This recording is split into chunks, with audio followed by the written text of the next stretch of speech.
Alam niyo ba yung larong pambata na bangsak? Yung parang version ng pulis at magnanakaw. Ang taya ang bumabaril at ang mga nagtatago naman ang mga mananaksak. Kapag nasaksak ang bumabaril ay mananatili itong taya at kapag nabaril naman ang mga hinahanap ay tanggal na ito sa laro at hindi na ulit maaaring manaksak hanggang hinahanap pa ang mga kasama nito. Pinaliwanag ko kung paano nilalaro ang bangsak para mas maunawaan po ng mga tagapakinig na ipinanganak noong 2013. Dahil baka hindi na uso ang ganitong laro sa panahon na mas laro na sa cellphone at computer ang focus ng mga bata. Hindi naman talaga nakakatakot itong kwentong ibabahagi ko. Mas weird siya at sabihin na lang nating parte ng hiwaga ng ating daigdig. Ako po pala si Maverick. Pwede niyo rin po akong tawaging Eric o Mav. 31 na po ako ngayon. May asawa at anak. Ang mga pangyayaring nakasulat dito sa kwentong ito ay nangyari pa noong 2000 at ako ay 8 years old pa lamang. Bangsak ang madalas naming laruin na magkakaibigan noon. Mas may thrill kasi at maaksyon. Saka paborito rin namin nila Joven, Troy, Milo at Dan manood ng mga pelikula ni FPJ, Robin Padilla at Jerry Craval noon. Kaya siguro mas nagustuhan naming 5 ang paglalaro ng bangsak. Kapag naglalaro kami ng bangsak noon ay may laging nangyayari na talagang hindi na nawala sa isip ko at madalas maging topic ng kwentuhan namin ni Joven. Hindi ko alam kung itinadhana na ganoon ang mangyari tuwing naglalaro kami. Pero kapag po si Milo ang taya ay laging si Dan ang una niyang nahahanap at nababaril. Iniisip nga namin noon na baka nagsasabwatan yung dalawa dahil gusto rin maging taya ni Dan para siya naman ang bumabaril sa amin. Ilang beses lang sigurong nangyari na si Dan ang naunang sumaksak kay Milo kapag taya ito. Sa sobrang dalas ng mga ganoong pangyayari, kapag nagbabangsa kami, ay iniiba na namin yung laro dahil sila ni Dan at Milo na lang ang madalas na nagkakatayaan. Kapag si Dan naman ang taya, katakataka rin na madalas siyang maunahang saksakin ni Milo. Kapag nagkikita-kita kami ni Joven at Troy, talagang kinikilabutan kami kapag binabalikan namin ang alaala ng aming kabataan. Kung bakit ay dahil sa isang pangyayaring hindi namin inaasahan.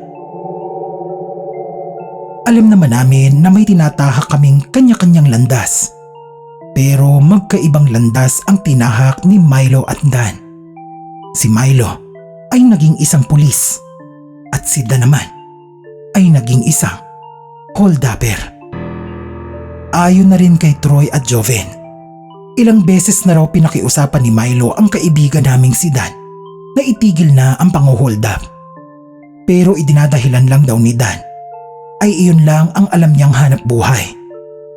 Sa totoo lang ay nakakaawa talaga ang buhay na kinalakihan ni Dancer Neb. Pareho kasing adik ang mga magulang niya. Hindi siya pinagtapos ng elementarya at ang pinamana sa kanya ay isang barong-barong na kaunting hangin lang siguro ay liliparin na. Kaya naman, nang makatanggap ng sunod-sunod na report si Milo tungkol sa isang eskinita na madalas may nahuhold up, ay nagmanman siya agad. At sa isang araw na pagmamanman niya ay nataong may babaeng na biktima ang hold-upper.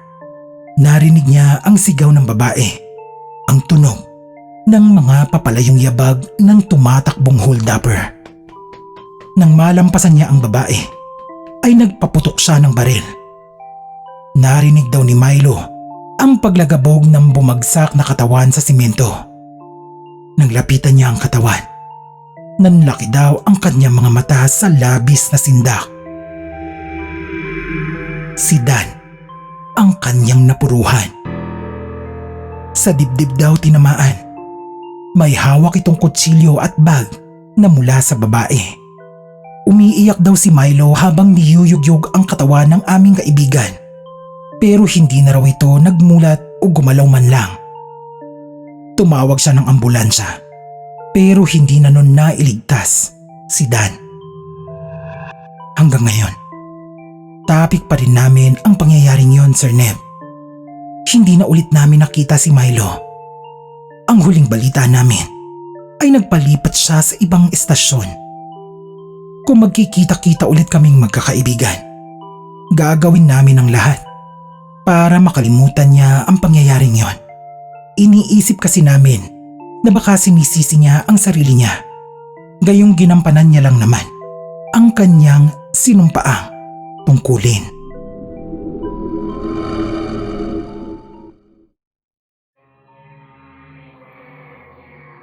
Ibabahagi ko lang po itong nakakatakot na karanasan ng kaibigan kong si JP. Nangyari daw po ito noong 10 years old pa lang siya at nakatira sa Pasig. Dahil mahirap lang ang pamilya nila JP, ay hindi raw siya nahumaling sa computer o cellphone. Wala rin naman daw kasing kakayahang bumili ng mga ganoong klaseng gadget ang kanyang mga magulang. Kahit nga raw noong magkatrabaho na siya, ay di-keypad pa rin na phone ang gamit ng mga magulang niya. Kaya naman si JP sa ibang bagay na humaling. Paglalaro kasama ng mga katulad niyang kapuspalad din ang kinahiligan niya. Sa mga laro daw nila ng kanyang mga kaibigan ay lagi raw niyang nire-request ang habulan. Pumapayag naman daw ang mga kaibigan kapag gustong magpalit ng laro ni JP. May kondisyon nga lang na siya ang magiging taya sa simula ng laro, na lagi rin namang pinagbibigyan ni JP dahil isa siya sa pinakamabilis tumakbo sa kanilang magkakaibigan. Madali daw mapapalitan ng taya kaya walang problema sa kanya. Katatapos lang nilang maglaro ng Block 1 to 3 noon nang magyaya si JP na iba naman ang laruin. Habulan naman daw o mataya-taya. Pumayag ang mga kaibigan niya. Otomatiko agad na siya ang taya. Alam naman daw ni JP ang bilang nilang magkakaibigan noon. 8 silang lahat dahil 4 ang laro nila sa Block 1, 2, 3. Hindi rin pwedeng basta-basta na lang may sumaling ibang bata sa laro nila nang hindi sinasabi ng mga kaibigan ni JP. Kaya naman habang hinahabol ni JP ang ilan sa mga kaibigan para tayain, ay nagtataka siya dahil may isang batang babaeng kasali na hindi pamilyar sa kanya ang muka. Nang matapik niya si Piolo, ay ito naman ang humabol sa iba.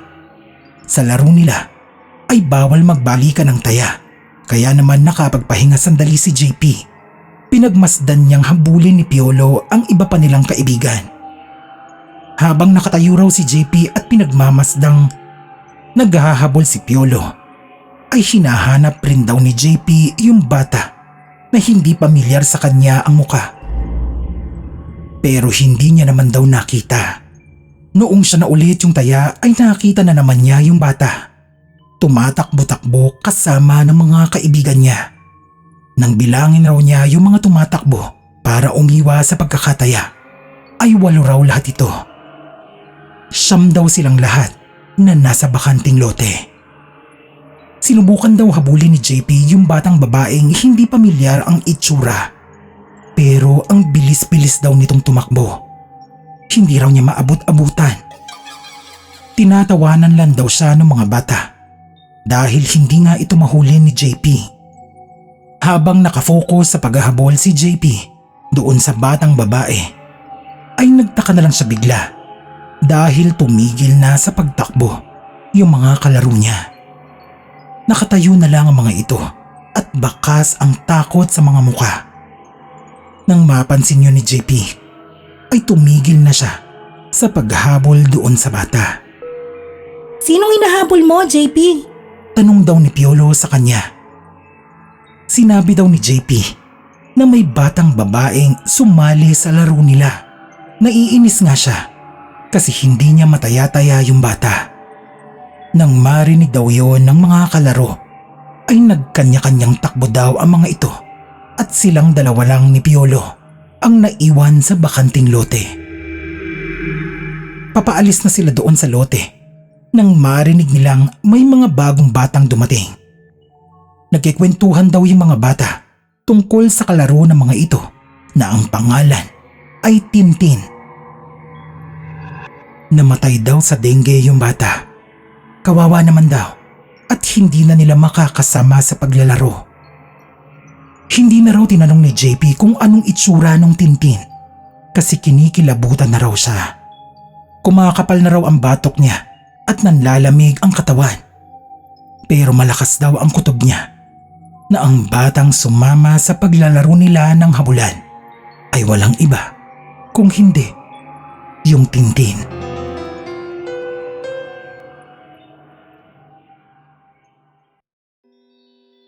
Hello po. Matagal na po akong nakikinig sa mga story sa Pinoy Creepypasta Channel. Victor na lang po ang itawag niyo sa akin. Ipinadala ko po itong karanasan ko sa pagbabaka sakaling mainarin sa channel niyo. Nangyari po ito noong 9 years old pa lang ako at nakatira sa Batangas. Hindi po ako masyadong sumasali sa mga laro ng mga kaedaran ko dahil madalas po akong mabuli dahil sa pisikal kong itsura. Isa po kasi akong ngongo noong bata pa. Teenager na po ako nang mapa-opera ang aking depekto dahil doon pa lang po nakapag-ipon ng pera ang mga magulang ko. Dahil madalas mag-isa ay hindi ko nalalaro yung mga larong gaya ng tagu-taguan, habulan at iba pang laro na nilalaro ng maraming bata. Sipa ang kinahiligan kong laro noon. Magaling ako mag-black magic. Minsan, nakakabuo ako ng 50 na paalang ang gamit. Sa paglalaro ng sipa, feeling ko ay superior ako sa ibang mga bata. Kapag may napapanood kasi akong ibang bata, nakikita kong kamay at siko lang ang ginagamit nila. Isang araw, habang naglalaro ng sipa, ay aksidente kong nasira ang isang punso. Natadyakan ko kaya nahati sa gitna at gumuho.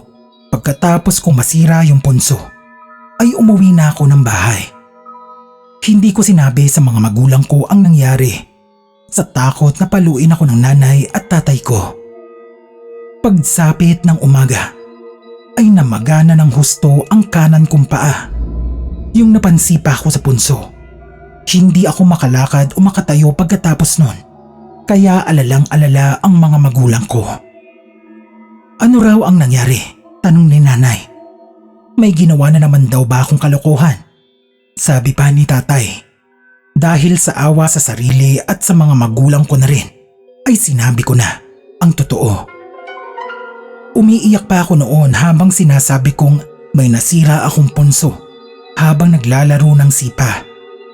Hindi ko naman sinasadya, sabi ko pa. Tinanong nila nanay at tatay kung humingi man lang daw ba ako ng sorry. Sinabi kong hindi. Kasi bakit naman ako magsosorry sa hindi ko nakikita? Muntik pa akong paluin ni tatay nang sabihin ko yon. Kaya naman daw pala namaga ang aking paa. Masama daw kasi akong bata. Hindi pa man nagtatanghali ay nagpapunta na agad ng albularyo sa bahay. Nagsimula ang pagtatawas. Parehong nagulat ang nanay at tatay dahil hindi naman daw nila sinabi sa albularyo ang nangyari. Pero sobrang eksakto daw ang sinabi ng albularyo matapos tignan ang namuong kandila sa plato.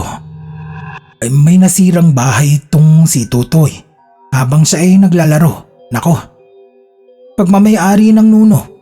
Nagagalit kasi hindi man lang daw humingi ng tawad itong anak niyo.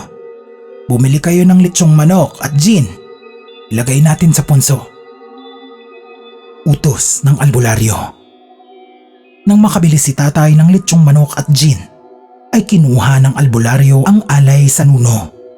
Nanguna siya sa paglalakad. Lumabas si tatay. Nakarga-karga ako at nakasunod naman ang nanay ko sa amin. Sa paghinto ng albularyo, ay nagtanong ito habang itinuturo ang gumuhong bahay ng nuno. Yun daw ang punsong nasira ko, na magalang ko namang sinagot ng opo. Nagtirik ng kandila yung albularyo sa punso. Umusal ito ng dasal. Binawasan ng kaunti ang binuksang gin at ibinuho sa punso. Nag-alay ng ilang pirasong manok. Pagtapos ay sinabihan ako ng albularyo na kausapin ang nuno. At humingi daw ako ng tawad na ginawa ko naman agad. Pagkatapos nun ay sinabihan ng albularyong huwag na daw ako mag-alala dahil gagaling na ako bukas na bukas din. Napatawad na raw ako ng nuno. Mag-ingat na raw ako sa susunod na paglalaro para hindi makasira ng pamamahay ng iba. Kinaumagahan ay totoong gumaling na nga ang aking paa. Iniwasan ko na rin maglaro ng sipa malapit doon sa nuno sa punso. Sinubukan ko na rin makipaglaro ulit sa mga kaidaran ko. Nabubuli pa rin naman ako pero natuto na akong lumaban at makipag-asaran. Sa mga nako-curious kung anong nangyari sa tirang alak at litsyong manok. Ayun, pinulutan ng albularyo at tatay ko. Hindi raw kasi nagpapabayad yung albularyo sabi ni tatay, kaya pinainom na lang niya ng alak.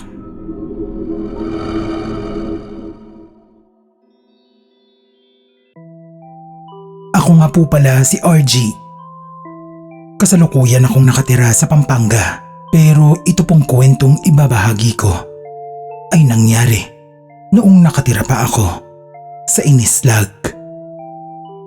8 years old pa lang ako noong mangyari ito pero hindi ko pa rin nakakalimutan.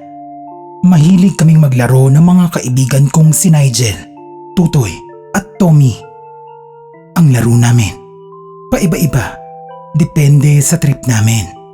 Minsan habulan, langit lupa, sili-sili. Pero madalas kaming naglalaro ng tagu-taguan kasama ng iba pang bata na hindi ko naman maalala ang pangalan.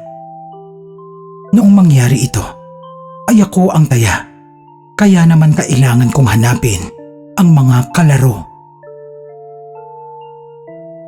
Katatapos ko lang magbilang noon nang may sumigaw na game na.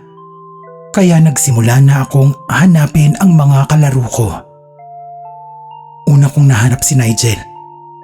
Tapos sumunod si Tommy. Tapos yung ibang bata pa naming kalaro, nahanap ko rin agad. Ang tagal-tagal kong hinahanap si Tutoy. Pero hindi ko siya mahanap kahit sa ang parte ng malawak na bakanting lote na pinaglalaroan namin. Kahit sa mataas na puno, hindi ko siya makita. Kaya naman sinabi ko na sa mga kalaro namin na ayaw ko na maghanap.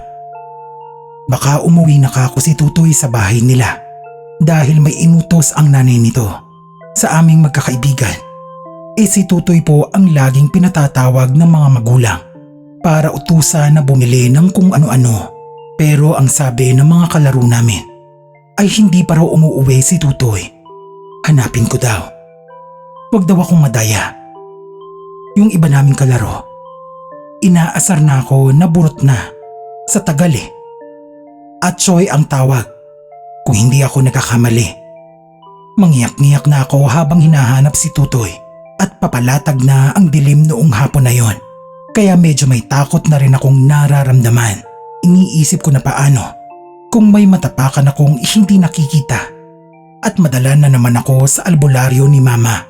Pero kahit puno ng takot at pag-aalala ay patuloy kong hinanap si Tutoy.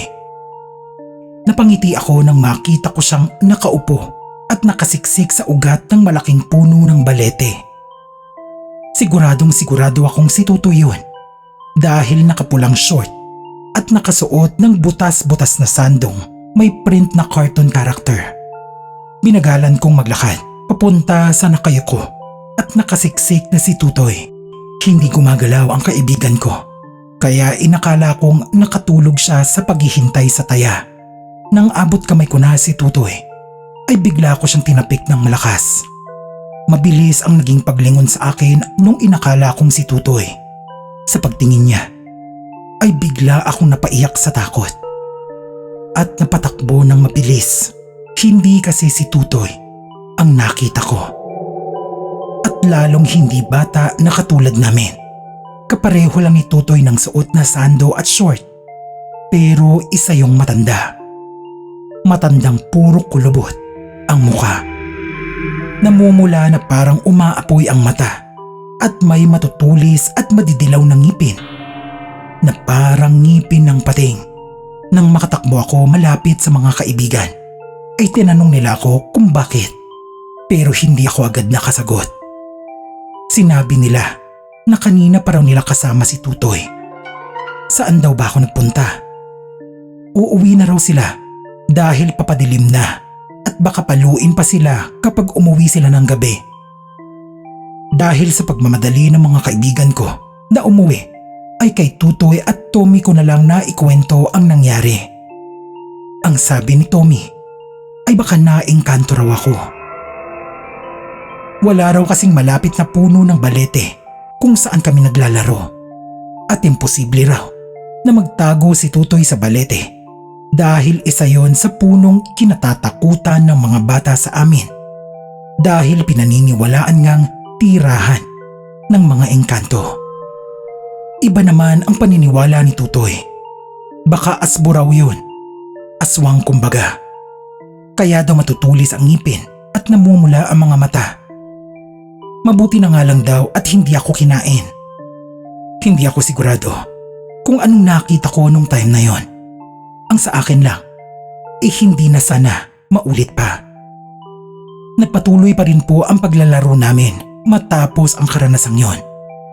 Pero kahit kailan ay hindi na ako pumayag maging taya kapag naglalaro kami ng tagu-taguan.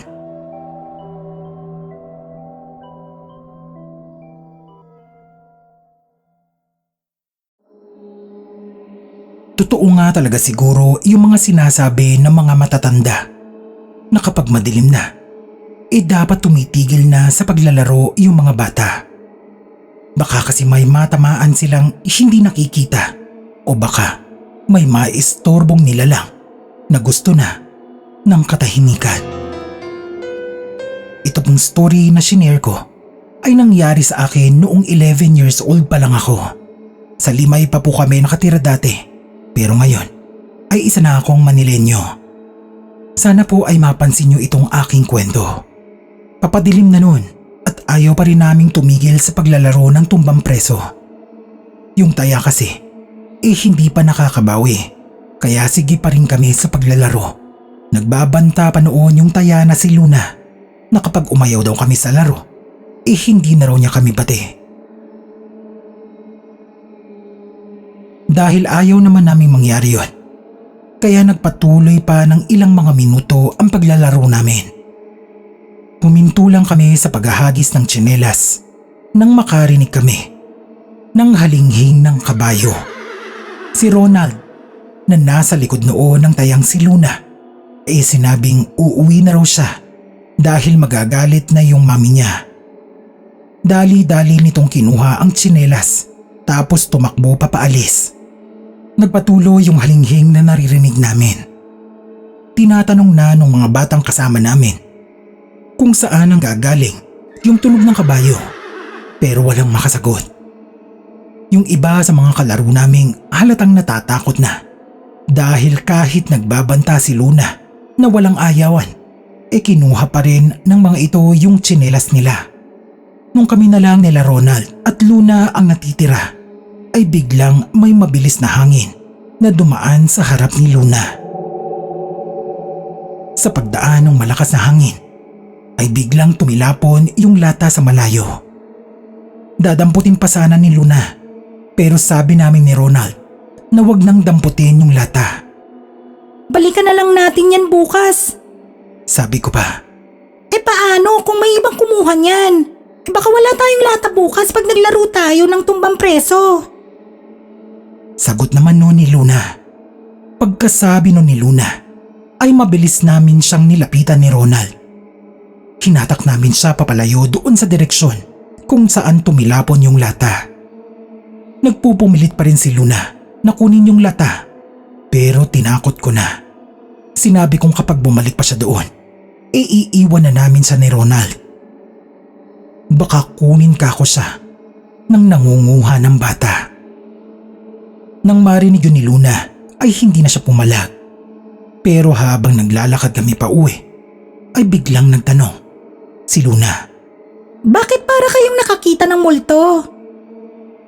Napansin niya siguro ang takot sa mukha namin ni Ronald. Bago umuwi ay tumambay muna kami sa isang tindahan na nadaanan. Habang nakaupo ay kinuwento namin kay Luna ang nakita at kung bakit hindi namin siya hinayaang kunin yung tumalsik na lata. May nabulabog tayo. Yun ang simula ni Ronald sa kwento. Ang kulit-kulit daw kasi ni Luna. Maggagabi na raw, ayaw pang tumigil sa paglalaro. Kaya naman nilapitan na raw kami ng tikbalang. Sinigundahan ko naman ang kwento at sinabi ko kay Luna na kaya pinigilan namin siyang kunin yung lata dahil galit na yung itsura nung tikbalang. Namumula na ang mga mata nito at may lumalabas na usok sa magkabilang butas ng ilong. Nang ikwento namin yon kay Luna ay hindi siya naniwala at pinagtawanan lang kami ni Ronald. Naasar pa nga kami kasi hindi niya sineryoso yung kwento namin. Samantalang takot na takot kaming umuwi nung gabi na yon. Kinaumagahan, matapos naming ikwento kay Luna yung nangyari, ay bigla siyang lumapit sa amin ni Ronald at nagsorry. Naniniwala na raw siya na tikbalang nga talaga ang nakita namin. Hindi raw kasi siya nakatulog dahil naririnig niya sa labas na may humahalinghing na kabayo. Hinahanap niya raw yung halinghing pero hindi niya makita kung saan nagmumula. Pero nang umakyat daw siya sa ikalawang palapag ng kanilang bahay at silipin ang isang puno, ay pinanindigan daw siya ng balahibo. Nakita niya raw kasing nakapatong sa sanga yung tikbalang. Nakatitig daw sa kanya. Mukha talagang galit. Nakangiti ito na labas ang naglalakihang mga ngipin. At inaalok kay Luna ang pinaglaruan naming lata.